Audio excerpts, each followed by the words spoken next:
9월 15일 은샘 1010 기도회로 함께 나눌 말씀은 빌립보서 1장 19절에서 26절까지 말씀입니다. 빌립보서 1장 19절에서 26절까지 말씀을 봉독합니다.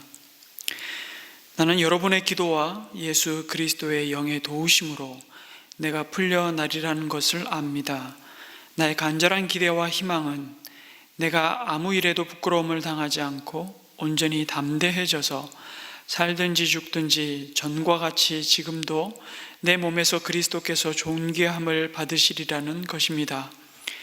나에게는 사는 것이 그리스도이시니 죽는 것도 유익합니다.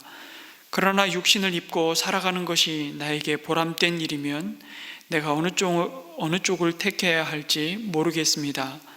나는 이 둘 사이에 끼어 있습니다. 내가 원하는 것은 세상을 떠나서 그리스도와 함께 있는 것입니다. 그것이 훨씬 더 나으나 내가 육신으로 남아있는 것이 여러분에게는 더 필요할 것입니다. 난 이렇게 확신하기 때문에 여러분의 발전과 믿음의 기쁨을 더하기 위하여 여러분 모두와 함께 머물러 있어야 할 것으로 압니다. 내가 다시 여러분에게로 가면 여러분의 자랑거리가 그리스도 예수 안에서 나 때문에 많아질 것입니다. 아멘. 다음 세대를 세우는 사람들의 연대, 줄여서 다세연이라는 공동체가 있습니다. 이 다세연이라는 공동체의 선교단체의 대표인 김용재 목사님이라는 분이 오래전에 함께 만나고 또 틈틈이 우리 청소년의 복음화율이 3몇 %에 불과하는 이 시대 속에서 어떻게 다음 세대를 그리스도의 믿음의 세대로 세워갈 것인가, 참 목회 현장 가운데 그 누구보다 많은 어려움을 겪고 있는 우리 청소년 사역자들을 세우고 특별히 우리 청소년, 우리 자녀들을 붙들고 또 하나님의 말씀으로 그리스도의 사랑으로 섬기며 세워가는 우리 교사 목자들을 또 세우는 일에 귀하게 또 섬기고 사역하는 우리 김용재 목사님,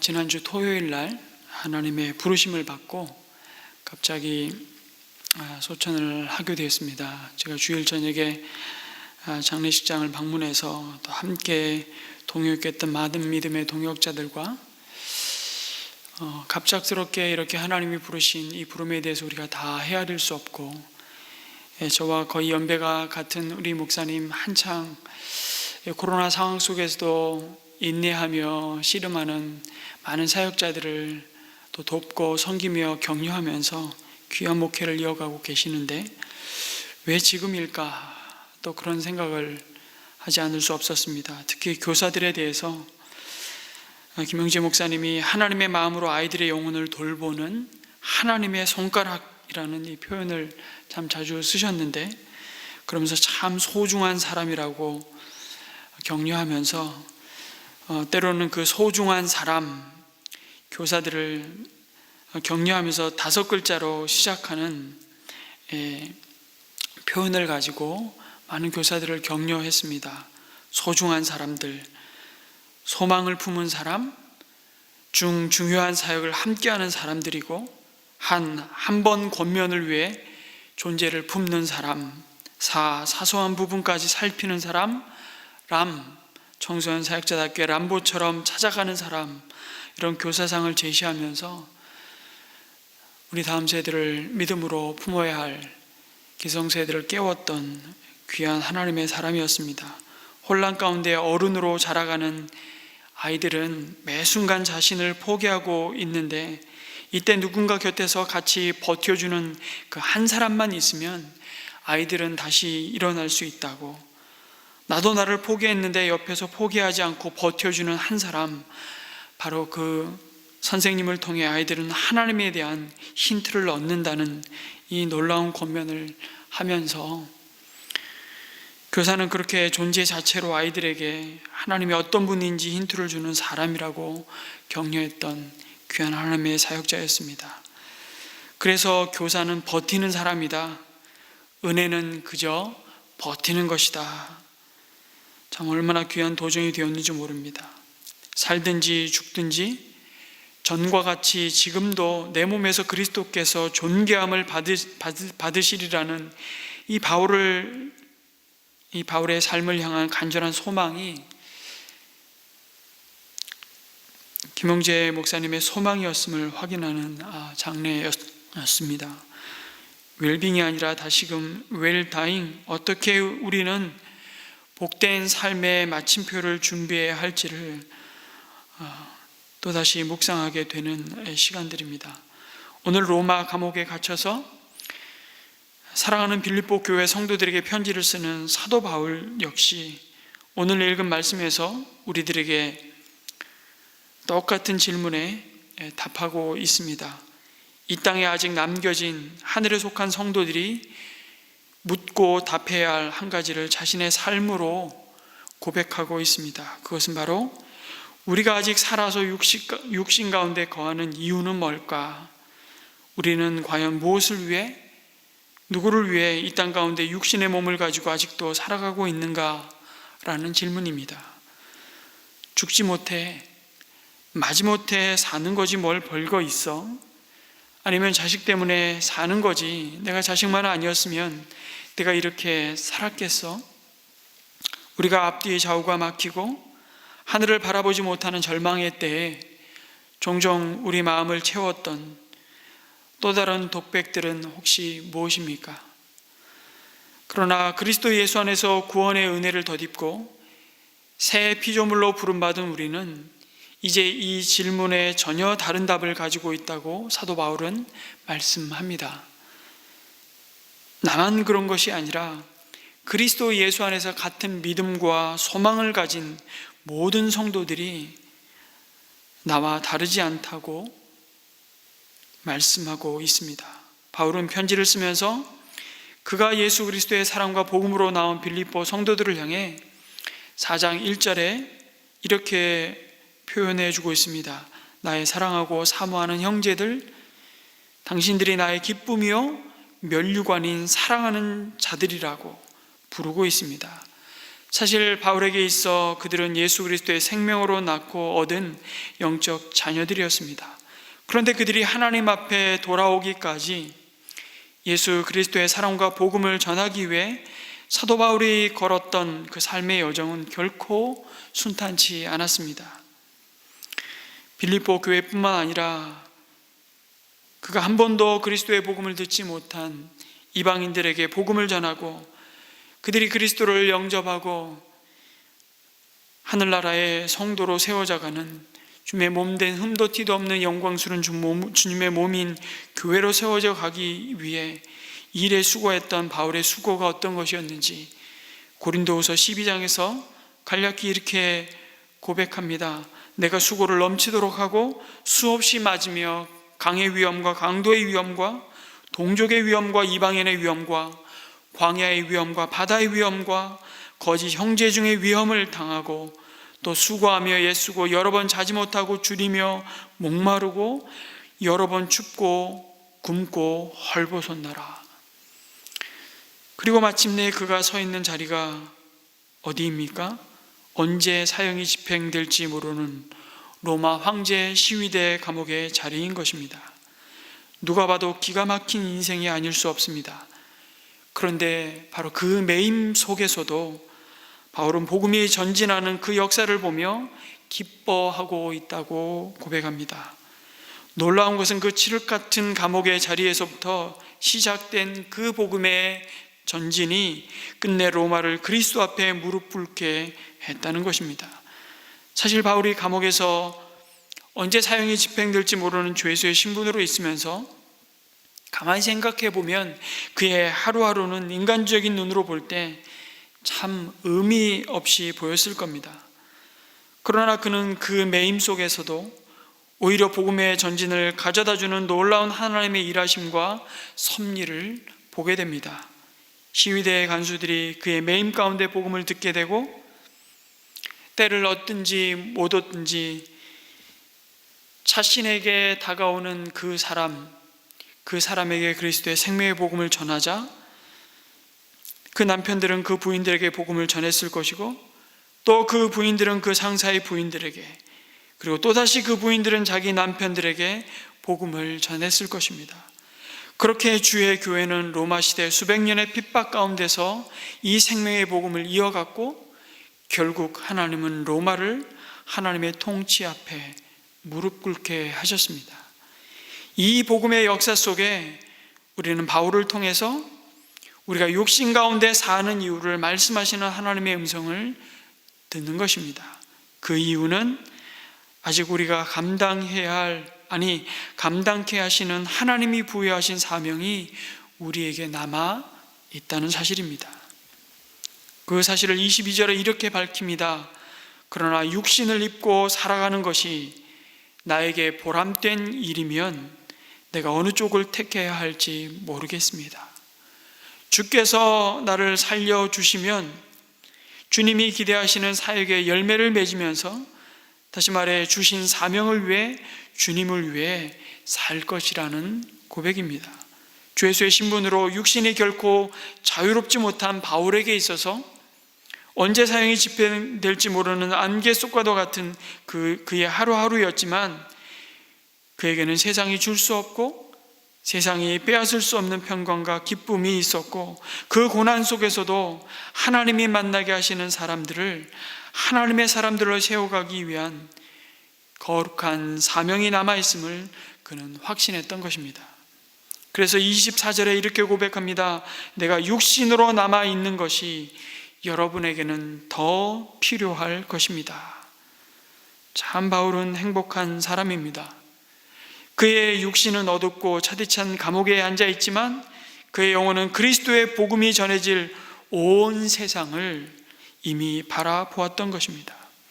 육신의 매임은 하나님께로부터 받은 그의 사명을 묶어놓거나 꼬꾸라뜨릴 수 없었던 것입니다.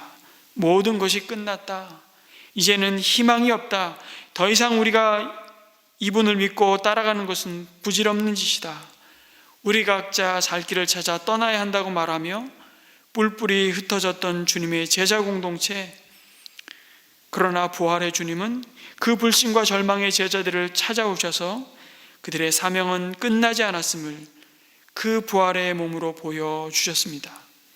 다시금 그들을 사람 낚는 어부로 부르신 주님을 봅니다.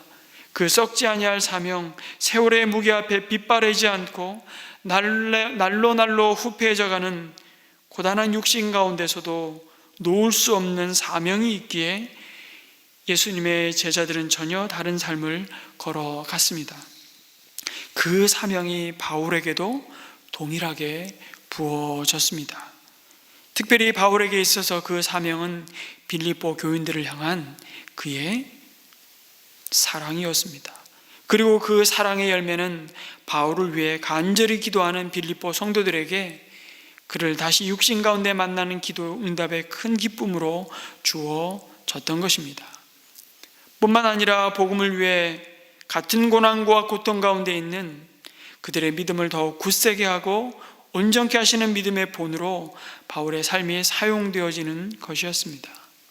사실 바울 자신에게는 살든지 죽든지 내 몸에서 그리스도가 존귀하게 되고자 하는 소망이 있기에 21절에서 그는 이렇게 고백합니다. 나에게는 사는 것이 그리스도이시니 죽는 것도 유익합니다.